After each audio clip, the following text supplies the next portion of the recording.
Okay, it's now 2 o'clock Eastern Time and time to start our webinar. So my name is Peter Kong. I'm a board member of the Society of Scholar Priests, and I'm also the coordinator for our webinar series. And we are excited to have Dr. Sonia Waters, who's going to be talking to our esteemed board chair, Kara Slade, today about her forthcoming book on addiction and pastoral care. Just a few notes about logistics. So new participants, as you're joining the meeting, you'll notice that you're muted. And so when we get to the question and answer session and discussion part, you'll have to unmute yourself. And there's also a chat window that you have to open. So down at the bottom of the screen, you'll see a little chat bubble icon that you click, and you can see, it should pull up on the right, a chat dialog box where you can ask your questions there as well, and we'll make sure that those are included in the discussion. So without any further ado, I'll turn it over to Kara and Sonia and let you take it away. Hey, well, I'd just like to welcome everyone to our first webinar of the year for the Society of Scholar Priests. Is the audio okay, Peter? Can you hear okay? Yes, I can hear you fine. Sounds okay, good. So this is our first webinar of the year, and I'm just delighted to have with us today a fellow society member, also my neighbor down the street, the Reverend Dr. Sonia Waters, who's assistant professor of pastoral theology at Princeton Seminary. Dr. Waters received her bachelor's degree from Wheaton, her MDiv from General Seminary, and PhD from Princeton in practical theology. She's written on religious objects and aesthetics and the psychology and aesthetics of religious symbols, but also now has turned her research attention to the pastoral and theological aspects of addiction. And so her first book is coming out in February from Erdman's, Addiction and Pastoral Care. And so we're just delighted to have her with us to talk about a topic that's timely. I guess it's always timely. And so again, SSP is just delighted to welcome one of our own to talk about this topic. So the first question that I'll just kick things off is that your book, Addiction and Pastoral Care, is framed around a scriptural image. And just tell us about that and what drew you to use that framing device for your book. Yeah, sure. Thanks, Kara. And I'm delighted to be here. I was lucky to be with you all in Connecticut at your meeting, and I really enjoyed being there with you all. And so I'm delighted to be able to do this as well today. So the image that I chose to use to frame the issues of addiction, especially for pastoral theology, is Mark's story of the Legion, the Gerasene demoniac. And I came to it actually because I was annoyed, which shouldn't surprise you. Yeah. I was reading some other work that used the parable of the prodigal son. And while it's a wonderful image, and actually some addicts and alcoholics embrace it as a great scripture for their recovery, what I found annoying about it is when I was thinking about the image, I thought, well, the thing about the prodigal son is it appears to be this easy trajectory from a profligate living into despair, and then a sudden change of heart, and then there's this humble, broken, returning, ready to be forgiven, and then embraced, and it's all lovely. And I thought, well, a lot of the addicts and alcoholics I know, by the time they got to the pig pit, wouldn't have left it. That wouldn't have been the bottom for them, especially if they scored high on the diagnosis for substance use disorder. So the image of the Legion became attractive to me. Partly because the Legion resists its own dissolution in Mark's gospel. The Legion runs up to Jesus and then fights to remain with its host, the Gerasene. I also thought that it was interesting about what the Legion did with the will. When you meet the Gerasene, you meet a man both suffering from a self-harming kind of condition, but also someone who is protecting what's killing him. And I thought that was a better way to frame the experience of addiction for pastors. We tend to think it's an easy choice to change, but Jesus has to bargain with the legion. But there's a process that takes place, and then also over time, there's also this question about does the Gerasene, when he's in his right mind, then return home? What happens next? And so there's a longer concept of healing that I thought was fruitful for pastoral reflection. Yeah. So another question is that in some of your writings, you just, looking at your website, and I guess to give you a teaser, a spoiler of what the book does, you describe addiction both in terms of neurobiological disorder, but also as a kind of a spiritual oppression, or as a kind of a soul sickness is a word that you use. Why is it important to have that thick kind of description of what addiction is and what it does? For pastoral theology, the descriptive move is always thick. Right. What I found difficult when I read sort of Christian reflection on addiction or theology on addiction is that there wasn't a lot of work done in actually deciding what addiction is. And part of the problems that we have a lot of debate about addiction is, we could be talking about two entirely different things when we're talking about addiction. It's a progressive condition. How are you defining it? How are you imagining it healing in the end? So I really wanted to both get a description of it neurobiologically, but also some of the antecedents in trauma, in adverse childhood conditions, in poverty, in genetics, so that we had a more complicated picture. And the Legion also fed into this because we realized the Legion, we are many. And we realized that about halfway through that scripture, right? And so we start to realize that the person before us is much more complicated than we think. We think they're just using to excess and need to stop. And we don't quite get how the neurobiology is wrapped up into it, but also a history is wrapped up into it. But as far as the spirituality goes, I was also finding that Christian reflections did not actually seem to take into consideration the definition of addiction. And so I realized that there's a spiritual problem with addiction, but it can't be so easily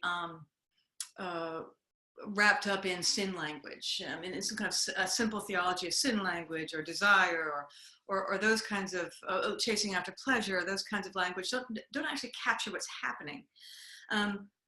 But the soul is damaged. And if our souls are enfleshed in some ways, if our souls are an expression of our embodied lives, then the state of our whole being is going to affect the health of our soul. And so it's important, I think, for pastoral caregivers to realize that it's not just a behavior happening up here, it's something that's deeply affecting someone's spiritual life as well as their emotional life. And it can't be reduced to a kind of a physicality or a biological reduction. And it can't be either spiritually reduced in theological language that seems disconnected from the realities, and it also cannot be reduced simply to biology as well. I mean, it's that complexity that I want to try to capture, because I think it would give us more compassion when we deal with addicts in our congregation and we think they just don't want to change, they're problematic, they're manipulative, and we're not really thinking about what they lose when they heal, in a way. Yeah. And you just mentioned a little bit about desire and malformed desire, and a lot of times when people like me who like to write about theology, systematically in the abstract, talk about addiction or things like this, we like to reach for our Augustine, and we like to talk about addiction in terms of malformed desire or a misdirected love. Mm-hmm. And you're kind of going in a different direction. Yeah. So say a little more about that. Yeah, misdirected desire. Oh God. I can't say enough. Okay, so It's a beautiful image. It is. Right. I will give you that. I'll give you full points for a beautiful image. And also an image that I think captures any life. But the idea of an Augustinian misdirected desire has a lot of problems for addiction in my mind. One of that being, we've now removed addiction from its context, its socio-political as well as neurobiological context. And we're saying that somehow addiction particularly represents the misdirection of desire into the pleasures of the flesh. So we think that by analogy, addiction must be about pleasure, and therefore the Augustinian framework fits. So I'm trying to say in the book that addiction is not about pleasure, it's about pain. Addiction is about how we manage pain, and then as addiction progresses neurobiologically, it becomes a cycle of pain. So I'm trying to get out of that easy analogy between Augustinian desire and pleasure, and oh well, of course, addicts desire drugs and alcohol, or porn, or eat, or food, or whatever their addiction is. And that addicts are obviously immersed, mired in the pleasures of the flesh. So if we're using frameworks that really can be, that really can describe anyone, it therefore teaches us nothing new about addiction, right? We're all sinners. Okay, wonderful, great. But that doesn't actually help me find some kind of framework for better understanding the spiritual suffering of the person who's an addict. There's also the issue. I'm just gonna keep on talking. Sorry. Right. That's Kara's used to this. Kara's used to this. I just talk. The other issue with that model is that the moral model of addiction then has become embroiled over the centuries from the prohibition movement onward, to suggest that now it's Christians need to go and save those addicts, save those drunks from their sin. And there's always been a connection from the reformers on, well, probably earlier than that, but actually also Aquinas, in connecting drunkenness or addictions with moral decay and social decay. And it's from these roots that we get the war on drugs. Mm-hmm. So then I'm also have a political concern with continuing a theology that then continues to devalue those who abuse alcohol or drugs. Right, and so you see right here that that's my next question. We're so we're just like this, y'all. Who would have thought a pastoral theologian and a systematic theologian? Just like this, man. Connected. So, but just to say a little more about the sort of pleasure. So it's, I think, and certainly in the conversations I've had with people who struggle with addiction, it may have started with pleasure, but it never ends up there, right? And I think that's worth emphasizing. I mean, it's a coping mechanism, right? Having beer and a barbecue, having a beer when you're watching football is also about pleasure. Right. So if you're going to have some kind of framework of pleasure, then nobody should get intoxicated ever, right? And so then it begins impulsively, and then it ends because of the neurobiological involvement compulsively. Right. Yeah. Right. So then coming back to the questions that we don't have written on a piece of paper here, you do, right, and your paper, when you spoke with Society of Scholar Priests at Mid-Atlantic AAR last year, was on the rhetoric of the drug war and the logic of punishment, and so you write about sort of the rhetorical function of the drug war and how that rhetoric works on both the policy and the individual level, especially in terms of punishment and of people seeing themselves then as deserving of punishment. So say a little more about that and why that was, why that's important. Yeah, I talk in the book about the war on drugs and its importance, but I'm just, especially with the rhetoric that we have in the news today, I'm becoming more and more concerned that the sort of tough on crime, tough on drugs attitude is really fed by the idea that we should punish moral sin, and Christians have quite a long history of doing so, and so there is in the structure of that language, even if they don't use scripture or theology to defend it, in the structure of that language, we have this logic that sin must be punished in such a way that one is that one experiences a great deal of suffering. Mm-hmm. And when I talk to individual addicts and work with Christian addicts, what I find is that they have the exact same feeling about themselves. So part of the spiritual problem for some addicts is that they grew up in Christian traditions where the language was, you are a sinner, you are deserving of punishment. And they did hear that God kind of wraps that all up in the end with this nice little trick with Jesus, right? But that part doesn't quite seem to stick, right, as much as the logic behind it. And that logic becomes a real sticking point for guilt and shame and recovery.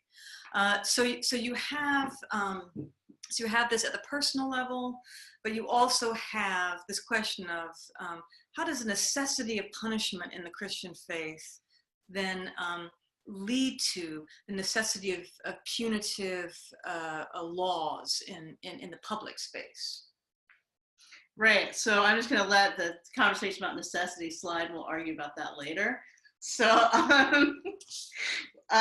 but so instead of looking in terms of instead of thinking in terms of a kind of an atonement model, your work really focuses on the logic of the incarnation and the doctrine of the incarnation. So how does the incarnation of Christ as the Word made flesh maybe offer a word otherwise or a counter narrative to this logic of punishment? This is what I'm concerned about pastorally, and even to go back to that image of the son walking towards the Father, and it's all wonderful. Is what I'm concerned about is that through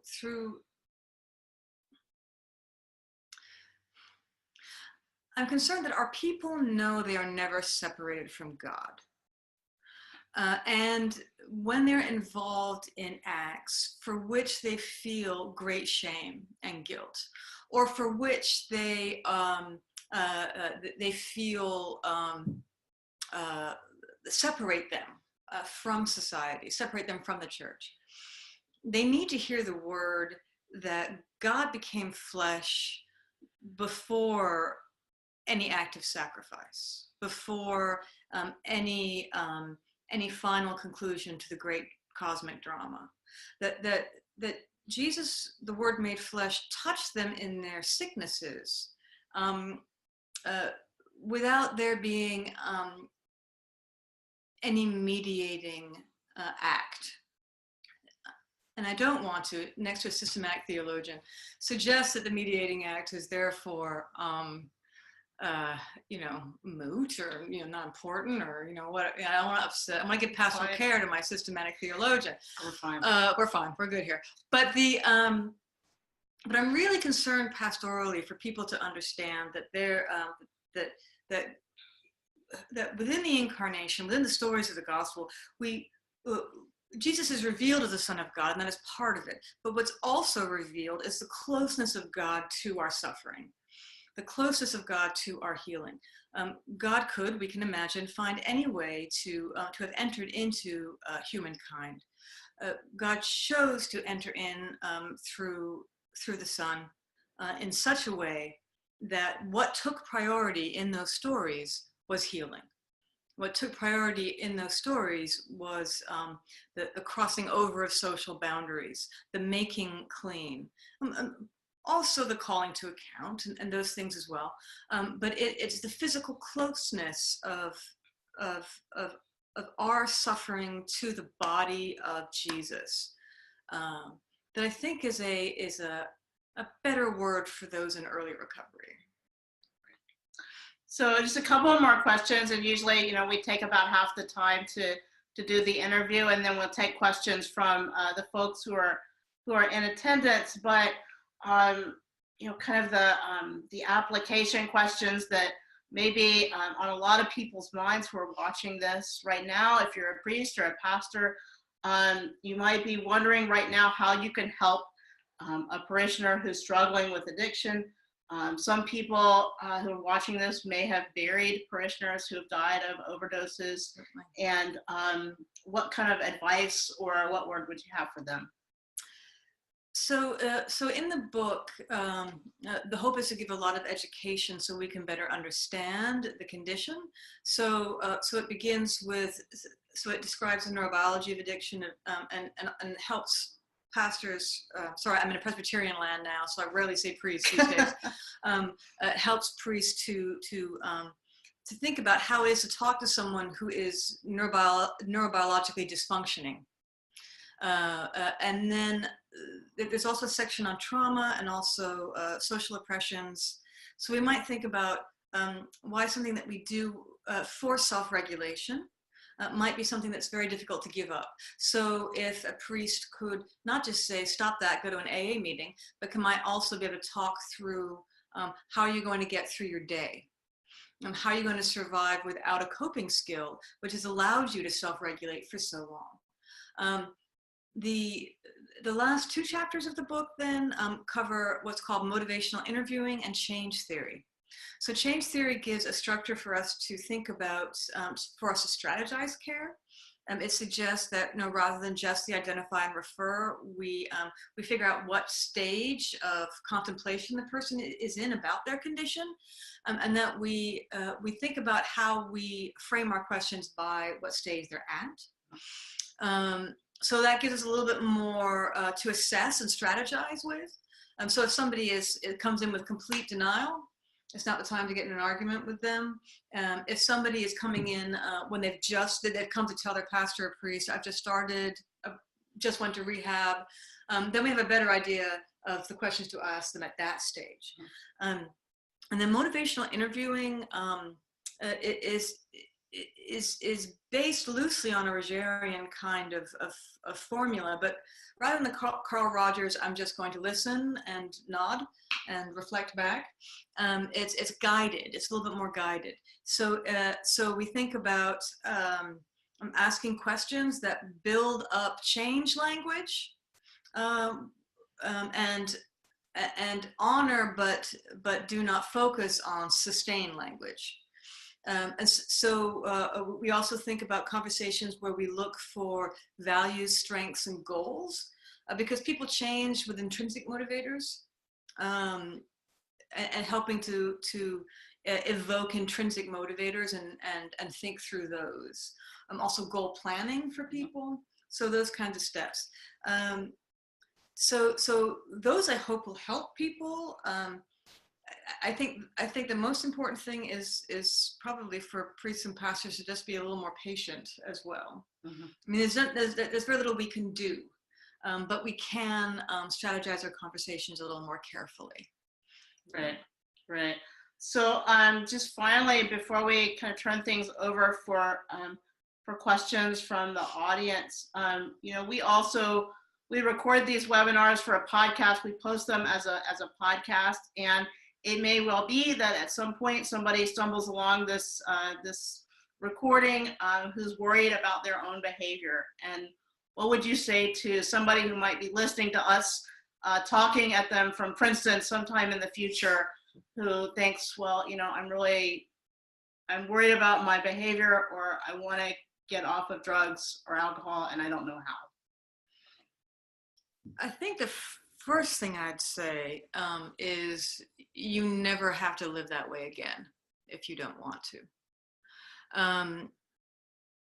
I think it's unfortunately rare, at least from what my fellow addicts say, that someone looks them in the eye and says, I hear you, I know you're suffering, there is hope, and let's talk about it some more. So I think that's the first important step. The second thing I would tell them is addiction is a progressive disease, and it will rarely get better on its own. So you can try some experiments in controlled drinking or using, and then find somebody to talk about how well those went. And if those don't go well, then you might actually really do have a problem that you need to address. Rehabs can help. AA and NA are not the only way. They can help some people, but they don't have to help everyone. Mindfulness meditation is huge now. There's all kinds of different techniques that people use now for addictions. So there's a whole menu of possibilities. What's most important in recovery is to find that desire, that desperation, and start the search for what works for you. Does that help a little bit? I think so. Okay. I think so. Okay, so we have a question in the little chat box over here from Robin from Edmonton. Robin is the rector of a parish there in Edmonton, Canada. Hi, Robin. Hi, Robin. And Robin writes, I'm intrigued by the neurobiological aspect of addiction and how Dr. Waters discusses that and how that overlaps with the conversations I see happening around mental health and disability. Does Dr. Waters have any insight on how these two areas might provide support for each other? And why has the church historically responded so poorly to both communities? So small question. Oh, small question. Yes, yeah. The church has historically responded so poorly to both communities. That's her job, because we're sinners. Sin. All right, done. It's so easy. It's right. So easy. Total depravity. Done. Yeah. But I think it's really interesting. I mean, one thing that you find if you attend sort of AA or NA meetings is that people in recovery bond around their sin, and people in churches bond around trying to be saints. And so I think we've really missed in how we form our culture to create a place where vulnerability is expected and welcomed, and also is not that big of a deal. That we don't have to clutch our pearls when somebody talks about sinful things in front of us. And I think that relates to disability, because I think it is this idea of the other, the difference, the one who is non-normative, who scares us because we're thinking about our own finitude. They remind us of our own finitude, our own fragility. And the Christian tradition has not been very good about emphasizing what is finite and fragile in all of us. And so if the ones who think themselves very well could realize they're a little bit more sick, and the ones who have been socially oppressed or stigmatized as sick could realize they're actually quite much more well, we might find a more middle ground. But Christianity, of course, has been harnessed for so many normative discourses around what it is to be well, to be perfect, to be sanctified, to be upper white middle class. All kinds of social stigmas lie beneath that normative formation. And it's a challenge for us as priests or pastors to begin to develop community cultures that challenge that. So with sort of disability theology and addictions, they both cross over in my mind, in the sense that you're finding power and grace and the joy of creation somewhere much different from what we have been taught in Sunday school, from our normative discourses and what makes for power or blessing or the goodness of God's creation. If we can imagine recovery from addiction as its own discipleship process, not as this return from a place of abjectness into normativity, but instead imagine that someone who is addicted has a particular blessed path to come closer to God through that experience. And if you can imagine that someone with either a mental health disability or any kind of a physical disability has their own blessed path. Part of the problem, I'll finish, oh, sorry, I'm going to go on and on and on, but but part of the problem with the language for me, a lot of times in these conversations, is the idea that how can we welcome in the other? Like, well, how about you be the other? How about you realize you're the other? What if they're normative and you're the other? You know, and so it's this kind of idea of like, how can I welcome those for whom the table's already been set? It's not even my place to welcome. So those are some of the questions that I have around the crossover and what it means for us to be fragile and blessed in our fragility. Great question, Robin. Thanks. Other questions, either on the video or in the chat box?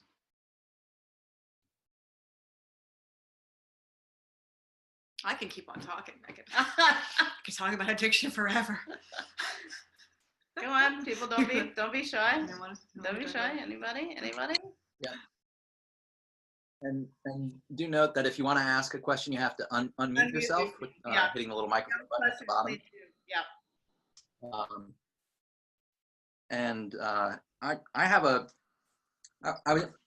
I was interested in, you're talking about it's not really helpful to think about addiction just in terms of sin language, as a kind of moral, volitional fault. And I was just wondering, is it helpful to think kind of, and maybe Kara can weigh in on this, think about, kind of flip it around and think about sin in the language of addiction. So as something that maybe begins with impulse, but ends with kind of compulsive behavior, and something that is not, I'm not sure if that makes sense, but kind of flipping it around. So thinking about sin more in terms of addiction than addiction in terms of sin.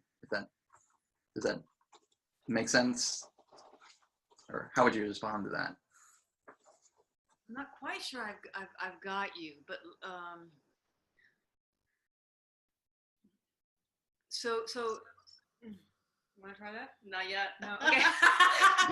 so I had two thoughts. Might be too abstract. Yeah. No, I had two thoughts in my free association, which might not be that might not address your question. The first is that in the book I do say that moral sin does happen. A moral sin occurs during addictions. People do things for which they are culpable, and that's a kind of belief, is that you actually have to confess what you have done and make amends. Like so there is moral sin involved in our addictions as far as how we hurt others. As part of the soul sickness of the addiction. The addiction covering itself. If I'm hearing you right, I tend to, you could consider addiction as part of the fall, in that sense of sin. You could consider that addiction rises from a lot of social sins also, is another way of thinking about how sin works in addiction. So we tend to imagine sort of this individual, encapsulated person just taking a drink and then just enjoying it and keeping on drinking without imagining their context. And what we know, of course, is that there are those who are just immature or impulsive, temperamentally, or genetically involved, who do move quickly into addiction. But the majority of addiction is about how social sin and relational sin then unravel in somebody's person. So abuse, trauma, sexual abuse, war, moral injury and war, trauma, oppression, homophobia, racism, and that since addiction itself is is engaged for self-regulation, it is part of how relational social sin unravel across our lives, how we break under the weight of sins done to us.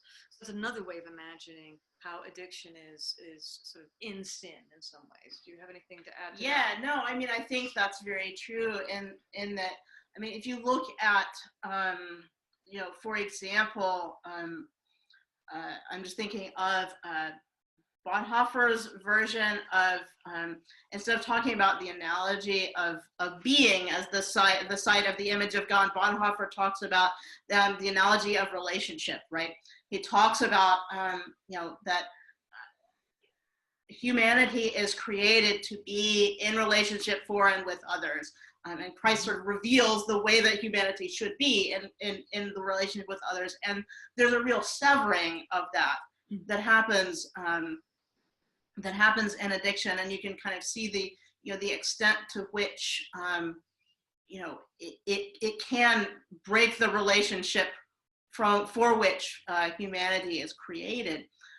Just kind of I don't know if we can do the spoiler alert for our AAR stuff. We're going to try. We're going to try this. So we'll see what happens here. We've been talking right now also, and this relates to the sort of sin analysis also a bit, that there is a temporal aspect in addiction, insofar as addiction can be an attempt to extract oneself from the present somehow, to extract oneself from either regret of the past or anxiety for the future, or to somehow detemporalize ourselves. And there too, I think it can be interesting and helpful to think about how our time is given to us in Christ, and also revealed to us in Christ. And so how is there kind of a way that addiction is a process of trying to extract oneself from time, or of habitually decontemporaneousing our, I can't make it into a verb. We can use psychological like this, dissociating. Right. Well, yeah. I'm sorry. I don't know from psychology, but of somehow removing ourselves from the present. And I think that's also a place in which Christology can play a large role in how we think about that. But I think there may be kind of a temporal aspect to the coping mechanism that goes on with addiction. So that's this. If you want to hear more about this, come to Mid-Atlantic AAR in March, New Brunswick. Be there. It's going to be really. It's going to be lit, as they say. So good. Yeah. So, other questions? Okay, Jane. Hi, Jane. Hi, Jane. Jane out on the West Coast. Jane says, in regards to social and relational sin, she says, I've read research lately. I think there was Johan Hari of The Guardian wrote about this. Yeah. I think that links addiction to social separation. That is to say, people are more likely to fall into addictive behaviors if they're isolated. And yet addiction seems to me to be an isolating behavior, as Kara said, to extract oneself from the present. Can you say more about that and faithful ways to interfere with that cycle? Yeah, addiction is separation. There's, of course, he's famous for his writing. There's also work on how this kind of global market capitalism separation and disjunction from society in our current neoliberal era also leaves people psychosocially disintegrated and leads them to these kinds of behaviors. So there are social theories of those kinds about addiction. In the book, or just when I speak about addictions, I mean, when I'm trying to think about how to engage our compassionate mind about addictions, you can sort of imagine it as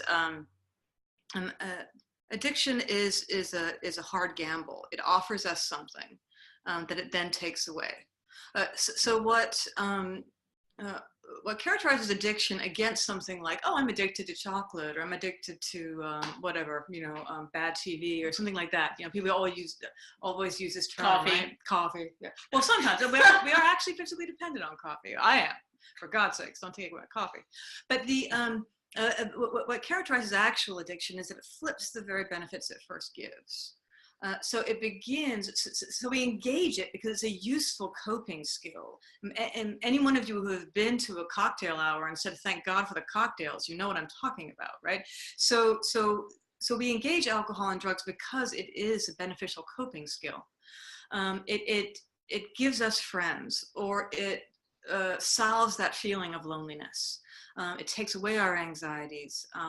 It helps regulate what's dysregulated in our emotional system from trauma,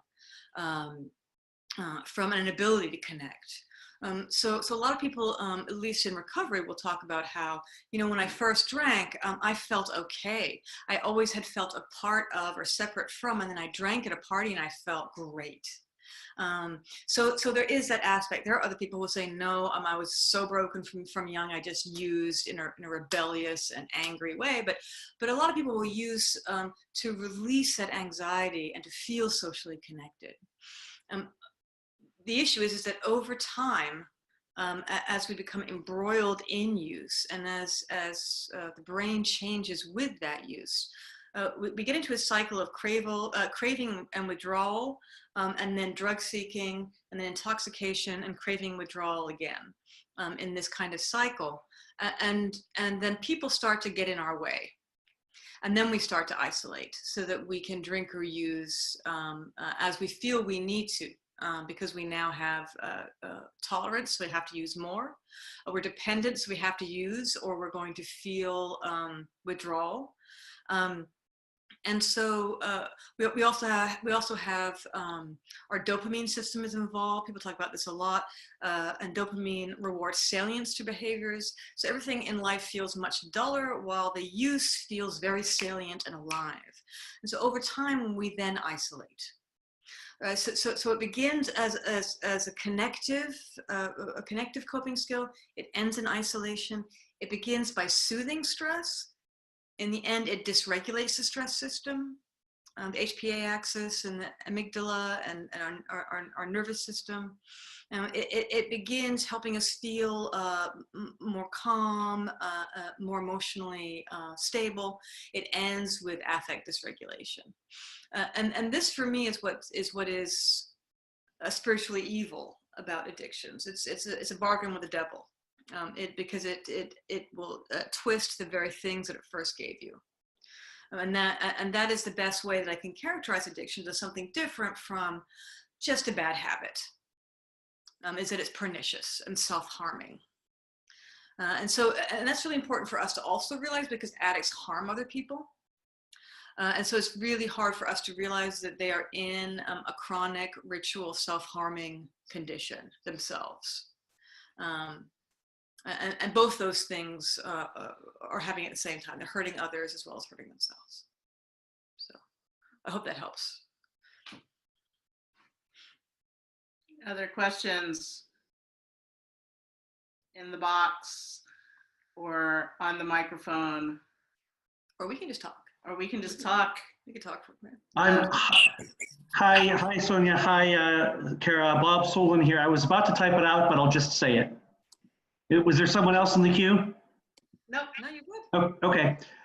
Sonia, would you maybe, if you wish, speak a little bit about general convention actions around particularly the use of alcohol in the church and public settings, or what you might recommend or not for parish policies, whether or not there are diocesan policies in effect. This was a huge thing a couple of years ago, unfortunately still is, with the tragedy of Bishop Cook. And so could you speak a little bit on that whole milieu? Yeah, sure. I mean, Bob, I think you remember that I don't know anything what happened at General Convention. So I'm assuming it was debated and argued. I was there, but I wasn't paying much attention. But I will say it is quite a sticky wicket, especially in Manhattan when coffee hour had sherry. They might be a little bit of an extreme. I don't know, Bob. I think I would prefer there not be alcohol at events all the time. In the churches that I have served, I've had a difference between a church where they never really thought that much about alcohol, and so it was rarely there. And I've had churches sort of in more Manhattan where the culture was around alcohol, and so I'm kind of wondering about that difference. I mean, maybe we have to make prohibitions or limits or some kind of statement to make those make that balance happen. But part of my question is, why do we need so much alcohol at events? And if a church culture functions around that alcohol, and being an Episcopal priest, I find that priests are always talking about alcohol, always. I mean, they're just fascinated with it, and you know. The jokes are funny, but it's a very strong culture that we have where drinking is everywhere and it's expected and it's glorified. So we do, as Episcopalians, we do a lot of glorifying of alcohol, and I think it's hard. I mean, addicts and alcoholics have to take care of themselves, and they have to be responsible even around alcohol. But we don't sort of do anybody any favors if everybody's always drunk at our events. I don't know. That's how I feel about it. I don't know how you feel about it, Bob, but I don't know exactly the legislation on the floor. So. I don't remember some of the details, but there was work around one or more commissions bringing forth, as I recall, potential national canons or guidelines about alcohol use and things like that. I know the Diocese of Newark has if not a canon, at least a policy of an equally attractive non-alcoholic alternative if you're serving alcohol, and you can only serve beer or wine anyway. So, but I didn't know if you had done any, advice or formal work with I guess Diocese of New Jersey or anyone on policies or anything like that maybe we ought to come up to better speed on. Yeah, because usually the equally attractive non-alcoholic beverage is like water. Right. Or like the 2 liter of Diet Coke that's been sitting out forever, and it's kind of flat. I mean, don't do that, y'all. I think most places, I mean, certainly the Diocese of New Jersey and the Diocese of North Carolina similarly had that policy. The equally attractive alternative. I mean, you can do better, folks. If you gotta have mimosas to have something else also or whatever. There's also the part of that you can't make the alcohol the primary advertised. At least this is true in North Carolina. Alcohol shouldn't be the primary advertised motivational thing. And so I think this raises a lot of questions about, the popularity of things like theology on tap, which is, is kind of advertised we'll meet at a bar and we'll talk about theology. Is that a comfortable setting for everybody? Right. Well, Luther would have approved. Yeah. But I think that we need to think those things through a little bit more. I think that at the most recent General Convention, what came forward were some proposals around clergy impairment. I think was and I think that for folks who didn't keep up with that, I think that there are some suggestions to add section on clergy impairment to Title III to the canon on ministry, not to Title IV, the misconduct canon, which I think is an important distinction, but to just say, how, is there do we want to put in a procedure canonically for how to deal with clergy who are struggling with addiction, or is this something that's better left up to the discretion of a bishop? I mean, and obviously the situation in Maryland is the impetus for this and something to keep up. So let's see here. We have a couple of things. Roger Patience. I'm so glad that you could join us, Roger. You're a dear friend from Wisconsin. Just says a note of thanks from one who's being in recovery made me a man my bishop could use as a priest. I resonate with your describing recovery as discipleship. My question is how we as pastors and priests might demonstrate the power and grace people are finding elsewhere, 12 steps and mental health groups. I mean, I think what Roger's question gets to, I think the thing that I've heard from other folks sometimes is that, AA does church better than the church does church in some ways. Yeah, I always have my students go to an AA meeting and they're always surprised by how spiritual it is, and also how much they wish their churches were that way. Yeah, absolutely. So Carol from St. Philip's in the Hills in Tucson, you still with us on the audio? Did we lose her? Hello, Carol? Carol? Unmute. Hi, Oh. there we go. Oh, hi, there we are. Oh, there's, Hi. there's lots. Hi, yes. Hello. Hi. Hi, Carol. Hi. Hi, Arizona. What's up? There's 5 of us here. And Wow, so, Yay. Great. so Jared has a question. Good afternoon, everybody. Thank you. So this is the members of an 8-person health cabinet, and the recovery ministry here at our church is a part of the health cabinet. The recovery ministry is only a year old. This year we'll be doing another recovery Sunday. We do it in January because in September there's really too many people gone. You know, we want all the winter Arizonans to be here and participate. My question is this: this year's theme is going to be a little different. Rather than just have people give their experience, strength, and hope and stories about a recovery, we want to turn it more into what's going on within our parish. Over the course of this year, we've noticed we've had parishioners who are in recovery or curious about recovery, but there are a lot of people within our congregation who have family members that are affected by it, and they suffer in silence. You know, when we have events here, people come up and in tears and in whispers say, "My daughter's still out on the street," or things like that.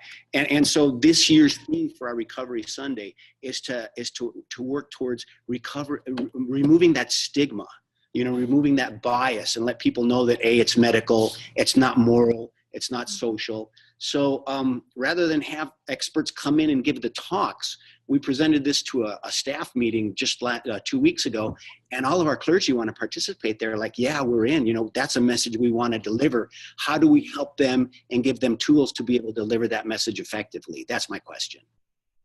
We might want to talk another time because that's a big question. But yeah, we might want to have a chat another time, folks, and see if we can think that through. So I do know Father Hendrickson, and I know your curate as well, and so I would be happy to connect you guys offline and see if you pop up your. I'll just connect you with Father Robert, and then you can maybe talk more about how you might want to do that event. Okay, if you would be so kind enough just to connect to us first, and we'll talk to Father Robert so he doesn't just get this out of the blue, because he's not sitting in this conversation. Oh, for sure, yeah. Thank you very much. Thank you.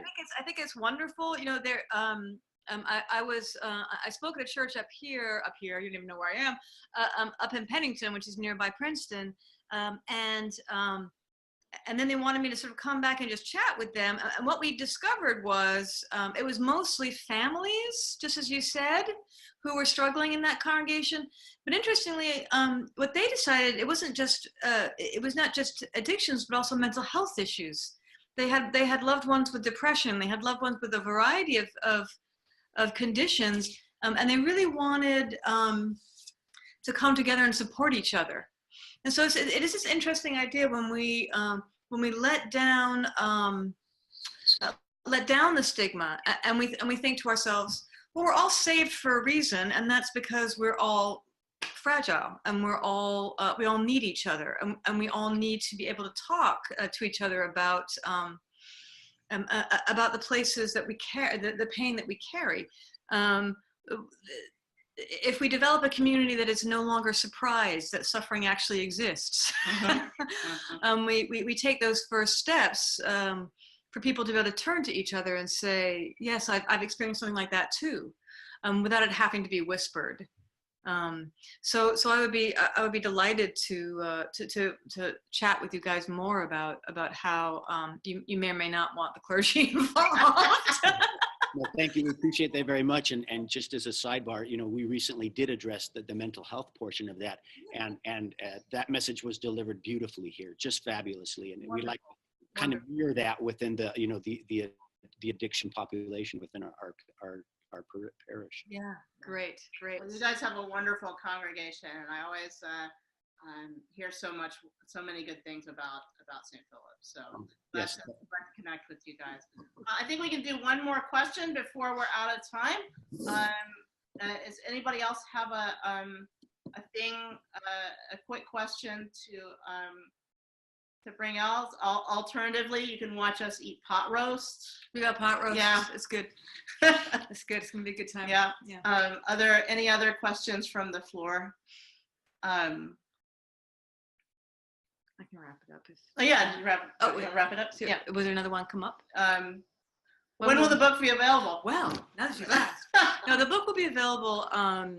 When will it be available? February 5th. It's on Amazon right now. Yeah. So yeah, February 5th. It's like your birthday, right? Yeah, right on my birthday. Yeah. So yeah, it's gonna be a good birthday present. Yeah. But I'm just really glad to be with you all. It's and I'm honored to be as a humble pastoral theologian to be a part of the Society of Scholar Priests and be talking to you all about these issues.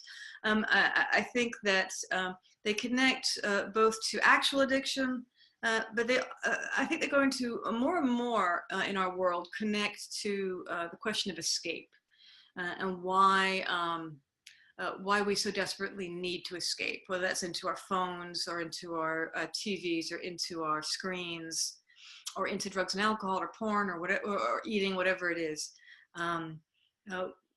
We as priests and pastors and pastoral care leaders all have a big challenge ahead of us, and emotional regulation is a big part of that challenge. Especially maybe our Canadian colleagues have a little bit better than we do, but there's a lot of emotional dysregulation happening here, and we need more and more to bind together to make positive Christian meaning, to open ourselves to each other's fragility, and to find other ways of dealing with our stress and what we're currently doing. So that's my concluding sermon. All right, well, amen. And thank you so much, Dr. Waters, for being with us today. And we'll go have some pot roast now. And just a pleasure to be with you all. Stay tuned for much more from the Society of Scholar Priests this year. Our webinars, Peter's lining up the rest of those for the year right now. And of course, be on the lookout, mark your calendars now.